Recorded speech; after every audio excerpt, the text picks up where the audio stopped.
القصيدة إهداء إلى كل الأمهات. الله. وأخص بالذكر والدتي الغالية، إهداء إلى من ثكلت بأبنائها. الله. وثكلت بأبنائها أحلام المحتلين.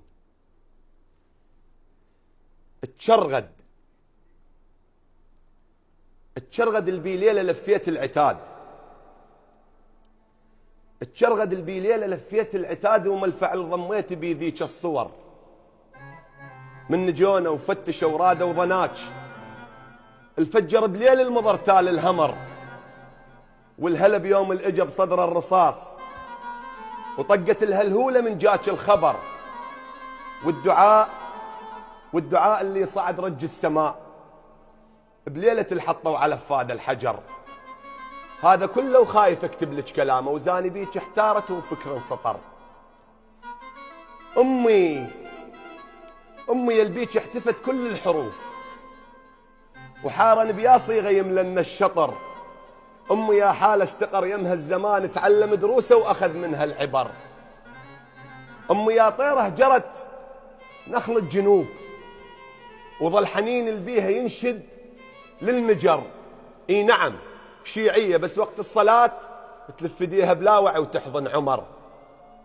اي نعم شيعيه بس وقت الصلاه تلف ايديها بلا وعي وتحضن عمر. امي خذ ذاك الشجاع الما يهاب، البانه ترسومه على طيات القمر. امي ما دقت ابد باب الفضول، من الكرامه اللي عندها تحسدها البشر. والنعم. وكانت توصينا بايام الحصار، نست خشمنا بشفنا لا نشتم زفر. وكانت توصينا بايام الحصار، نست خشمنا بشفنا لا نشتم زفر. وامي رغم البيها من هم وعذاب، تهل بالضيف اللي يجيب خير والله 30 نعم وشر. كفو. امي من تلولي تتلاقى الفصول، وتختل احلام الشتاء في الشجر. وامي ما ضمتنا مو مثل النساء، امي ما ضمتنا مو مثل النساء. امي عجبها تزف بينا زمر، علمتنا بلا وجل نلقى الغزاة، وعلمتنا العيب من ننطي الظهر. نعم. علمتنا نشد عقلنا على المساق، ونشطب من الذاكرة حروف المفر. الله الله. علمتنا نشد عقلنا على المساق، ونشطب من الذاكرة حروف المفر. الله. واذكر امي سوت بتشييع اخوي.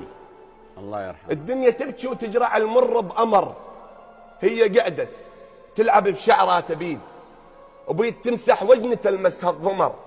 لأن أخويا مرتب وخافت عليه، شلون يمشي لزفة متربون شعر. هاي أمي وهذا طبع الماجدات، المن رحمهن جابن سيوف الظفر. ربي يحفظ كل أصيلات العراق، ويحفظ أمه لا يمر بيها الكدر. آمين يا رب العالمين.